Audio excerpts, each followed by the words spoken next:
Baka mo nga yung boses mo. Narinig ko ng bata. Marta, halika rito!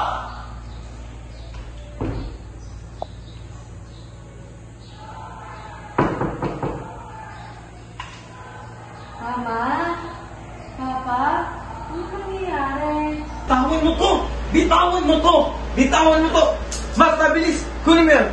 Nakakahiya ka! Nakakahiya ka! Tama na! Nakakahiya ka! Tama na! Nakakahiya ka! Tama na! Nakakahiya ka!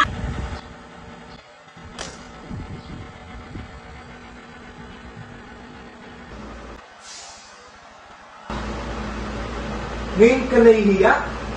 Matapos makita ng anak mo? Nahihiya! Dapat lang para malaman niya kung anong klaseng ama ka! Magsama kayo ng anak mo! Sa gabing iyon, parang may sugat na iniwan sa puso ni Martha.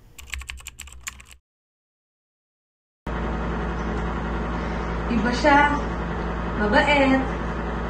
Nakikinig. Pag-ibig na kaya to? Basta. Hihintayin ko na lang siya.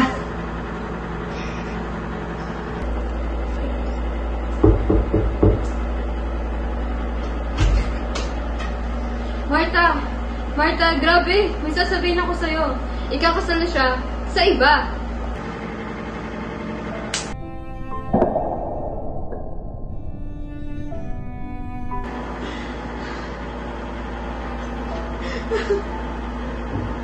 Friend, mag-ingat ka. Hindi worth it ang love. Kapalit naman yun, yung peace mo. Lumipas ang panahon, lumaki si Martha.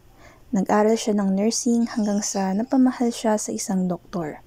Pero may asawa na pala. Parang minana niya ang sumpa ng tatay niya.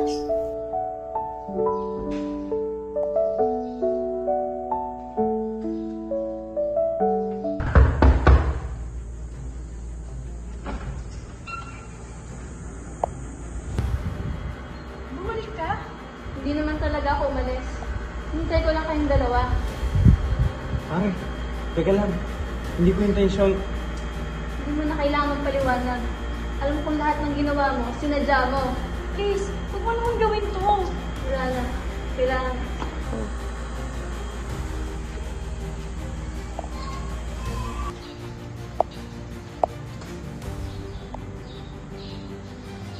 Pio! Pio! Tulong! Tulong! Pio! Pio!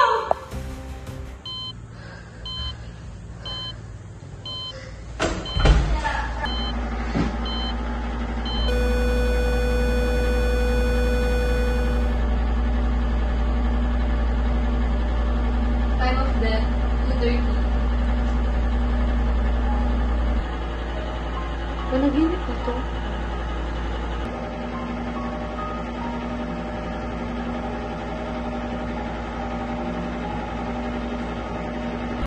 Habang nagdadalamhati sa Ingrasya sa pagkawala ni Pio, si Martha naman, ibang pakiramdam ang nararamdaman, kapayapaan. Sa wakas, parang nabunutan siya ng tinik, katarungan, katahimikan. Mabagal man ang hustisya ng langit, tiyak ito'y walang mintis.